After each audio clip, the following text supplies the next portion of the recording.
Bismillahirrahmanirrahim. Assalamualaikum warahmatullahi wabarakatuh. Innal hamdalillah nahmaduhu wa nasta'inuhu wa nastaghfiruh wa na'udzu billahi min shururi anfusina wa sayyiati a'malina. Man yahdihillahu fala mudilla lahu wa man yudlil fala hadiya lahu.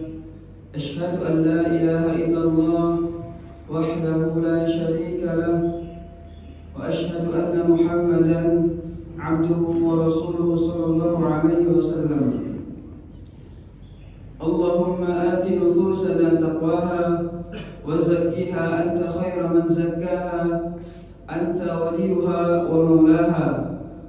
اللهم إنا نسألك علما نافعا ورزقا طيبا وعملا متقبلا. Alhamdulillah, segala puja dan puji syukur kita hanyalah milik Allah Subhanahu wa ta'ala, yang mana Allah Subhanahu wa ta'ala telah memberikan kita nikmat yang sangat banyak. Allah Subhanahu wa ta'ala memberikan kita nikmat yang berlimpah ruah, sehingga apabila kita mencoba untuk menghitung nikmat Allah, walaupun di zaman yang secanggih ini, maka mustahil kita mampu untuk menghitung nikmatnya. Allah Subhanahu wa ta'ala berfirman, "Wa in ta'uddu ni'matallahi la tuhsuha." Jikalau kalian sesekali mencoba berniat untuk menghitung nikmat Allah Subhanahu wa ta'ala, maka mustahil kalian dapat untuk menghitungnya. Kemudian salawat serta salam selalu kita haturkan kepada Nabi kita, Nabi Muhammad sallallahu alaihi wasallam, kepada para sahabat, kepada para tabi'in dan tabi'ut tabi'in, serta seluruh kaum muslimin yang mereka mencoba untuk menambah ketaatan kepada Allah Subhanahu wa ta'ala. Para jemaah yang semoga dirahmati Allah Subhanahu wa ta'ala, di antara nikmat-nikmat yang Allah Subhanahu wa ta'ala berikan kepada kita adalah nikmat Islam dan juga nikmat iman. Dan di antara nikmat yang terbesar adalah Allah Subhanahu wa ta'ala mampukan kaki kita untuk bergerak.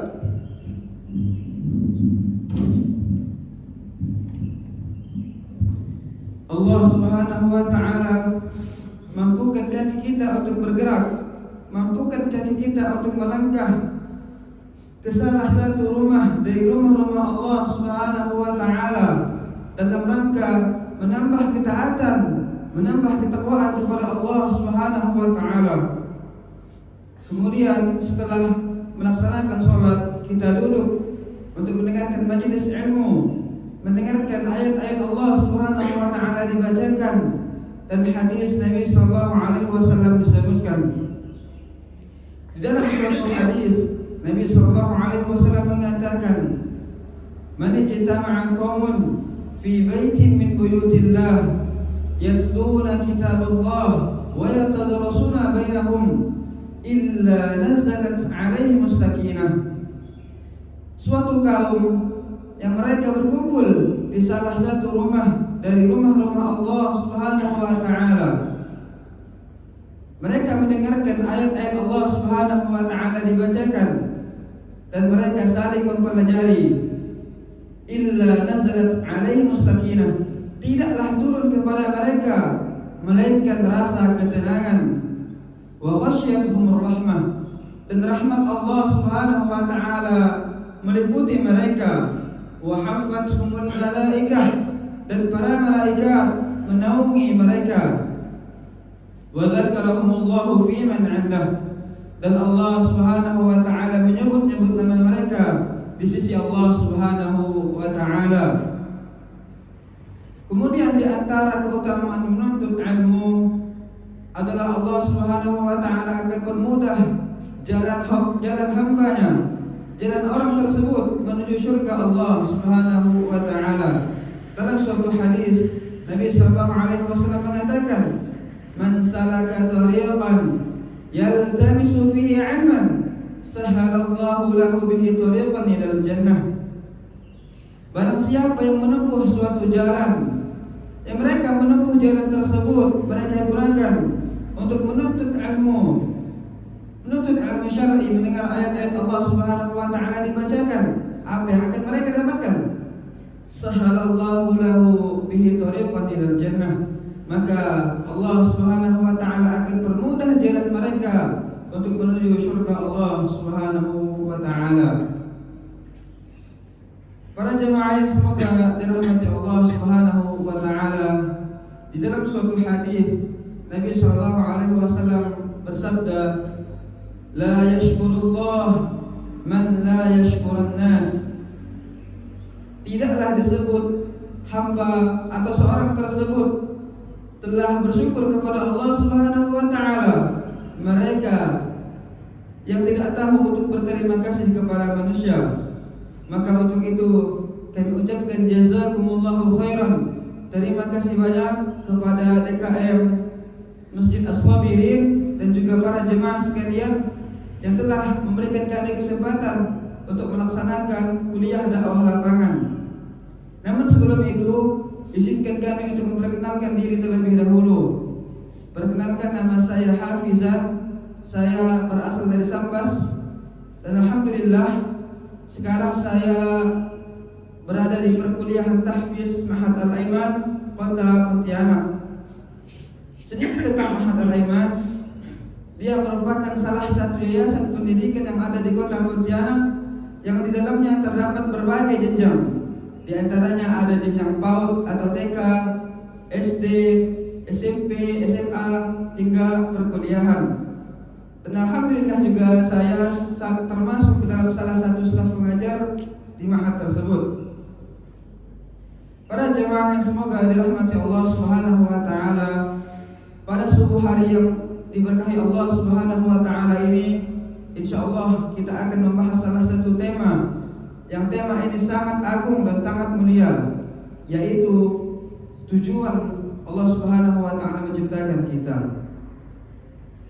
Dalam suatu hadis Nabi sallallahu alaihi wasallam mengatakan, "Man mata wa huwa ya'lamu annahu la ilaha illallah." Barang siapa yang mati, yang meninggal, dan mereka mengetahui bahwasanya tidak ada Tuhan yang berhak disembah melainkan hanya Allah Subhanahu wa taala semata, dakhala jannah, kata Nabi. Maka pasti orang tersebut akan masuk ke dalam surga. Inilah hakikat penciptaan dari manusia, yaitu untuk mentauhidkan Allah Subhanahu wa taala. Tauhid ini adalah poros utama di dalam agama Islam, sekaligus hak tertinggi Allah Subhanahu wa taala yang wajib untuk ditunaikan seorang hamba. Ia bukan hanya sekedar konsep ilmu, akan tetapi ia adalah hakikat dan tujuan dari penciptaan. Karena tauhid, Allah Subhanahu wa taala mengutus para nabi dan juga rasul. Dan juga karena tauhid ini, Allah Subhanahu wa taala turunkan kitab-kitab suci ke muka bumi ini. Di dalam perjalanan hidup seorang muslim, tauhid memiliki banyak fungsi. Di antaranya, tauhid adalah puncak. Keutamaan tauhid adalah jaminan dari Allah Subhanahu wa taala. Jika seseorang menutup usianya dengan mentauhidkan Allah Subhanahu wa taala, maka pasti suatu kepastian dia akan masuk ke dalam surga Allah Subhanahu wa taala. Dalam suatu hadis Nabi sallallahu alaihi wasallam mengatakan, "Man kana akhiru kalamihi la ilaha illallah, dakhala al-jannah." Barang siapa yang hendak meninggal, di ujung lisannya mengucapkan la ilaha illallah, dia yakin dengan pasti bahwasanya tidak ada Tuhan yang berhak disembah melainkan hanya Allah Subhanahu wa taala, dakhala al-jannah. Pasti orang tersebut akan masuk ke dalam surga Allah Subhanahu wa taala. Kemudian yang kedua, tauhid ini menjadi satu-satunya kunci keselamatan dan juga ridha Allah Subhanahu wa taala. Kemudian yang ketiga adalah tauhid menjaga hati para hamba agar tetap teguh dan juga istiqamah di atas kebenaran. Dan yang keempat, tauhid menjadi sumber hidayah dan menuntun langkah manusia keluar dari kegelapan, kekufuran dan juga kesyirikan menuju hidayah dan cahaya dari Allah Subhanahu wa taala. Keadaan seseorang yang mereka bersih daripada kesyirikan dan juga teguh memegang tauhid itu akan menjadikan seorang hamba masuk ke dalam surga dengan rahmat Allah Subhanahu wa taala. Para jamaah yang semoga dirahmati Allah Subhanahu wa taala, kata tauhid di dalam bahasa Arab itu adalah masdar dari kata wahada yuwahidu tauhidan, yaitu membuat sesuatu itu menjadi satu. Adapun secara istilah syar'i atau secara istilah agama, tauhid adalah mengimani keberadaan Allah Subhanahu wa taala, mengesahkan Allah Subhanahu wa taala baik di dalam uluhiyah, rububiyah maupun asma wa sifat Allah Subhanahu wa taala. Seseorang yang mentauhidkan Allah Subhanahu wa taala artinya dia mengikhlaskan ibadahnya hanya untuk Allah Subhanahu wa taala semata. Ikhlas secara bahasa itu artinya memurnikan atau sesuatu yang murni tanpa ada campuran dan juga tanpa ada sesuatu yang menodainya.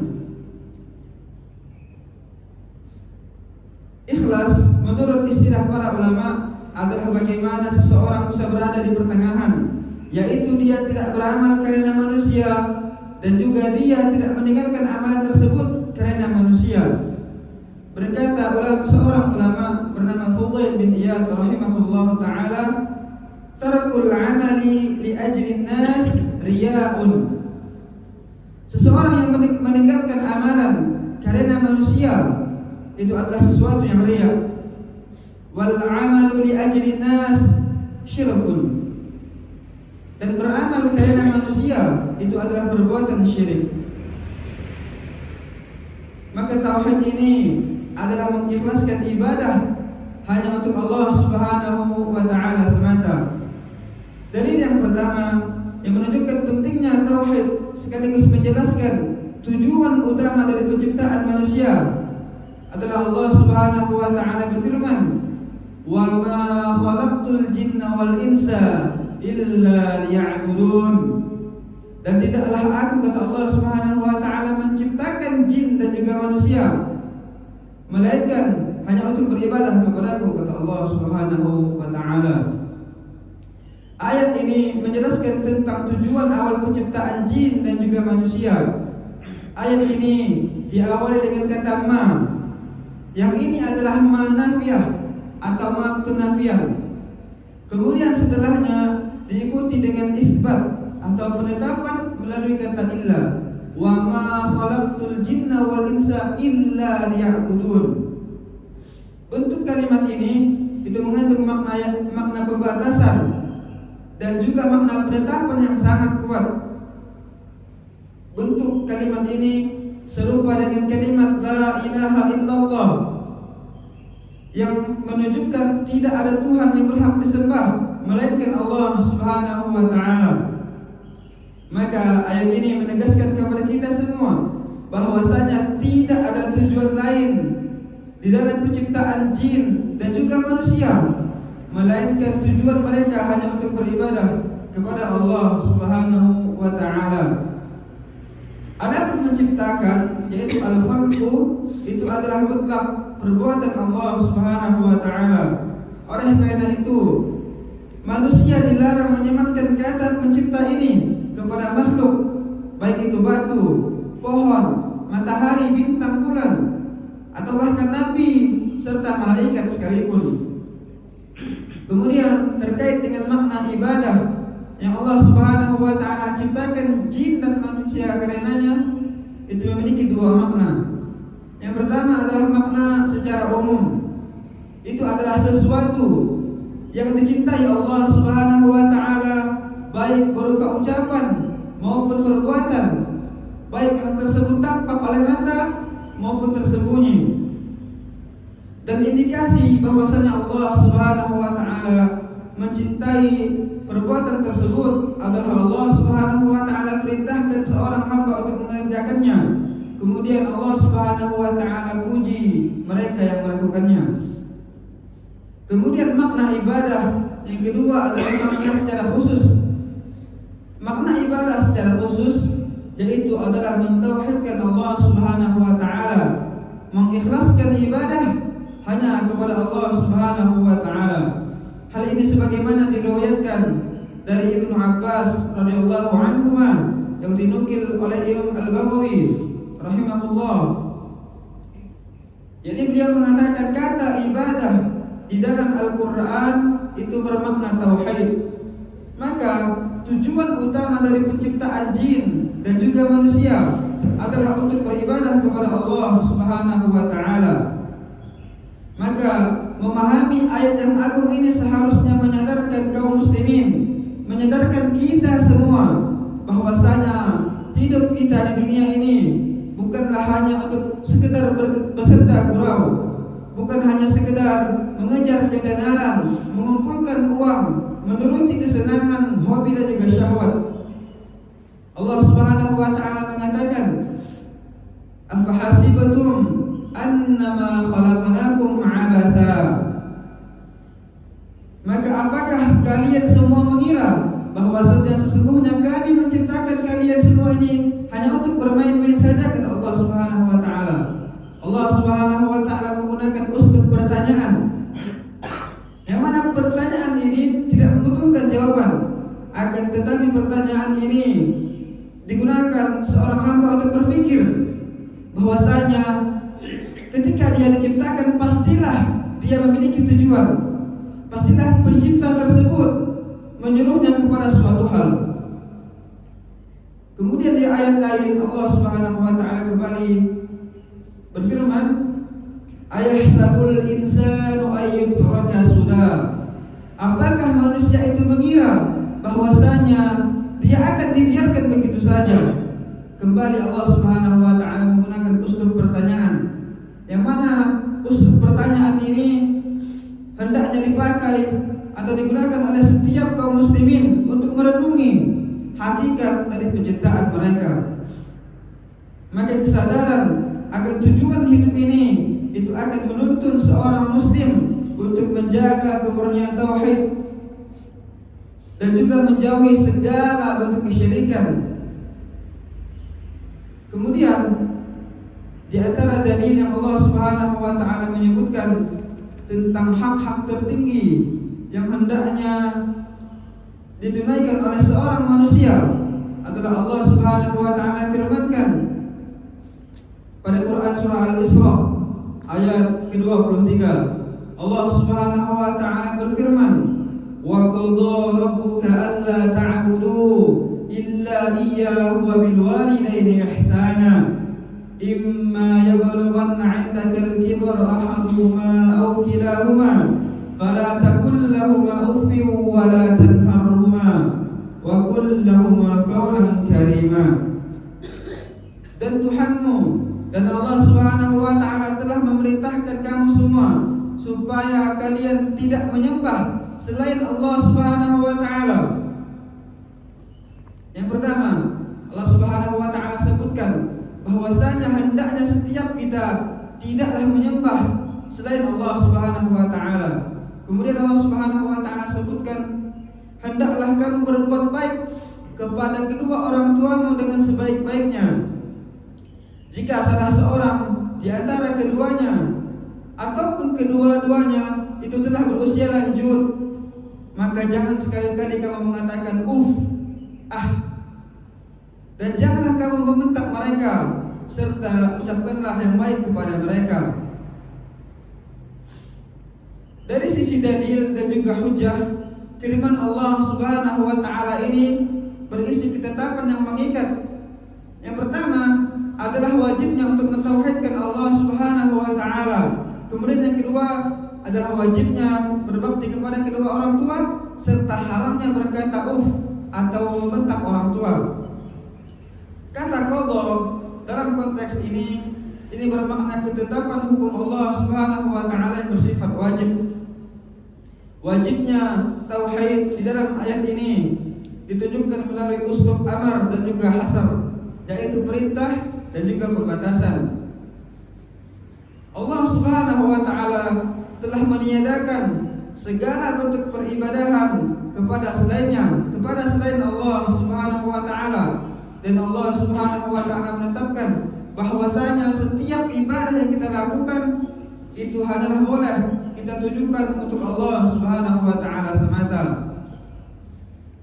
Ayat yang mulia ini juga dalil yang memerintahkan kita untuk berbuat baik kepada kedua orang tua.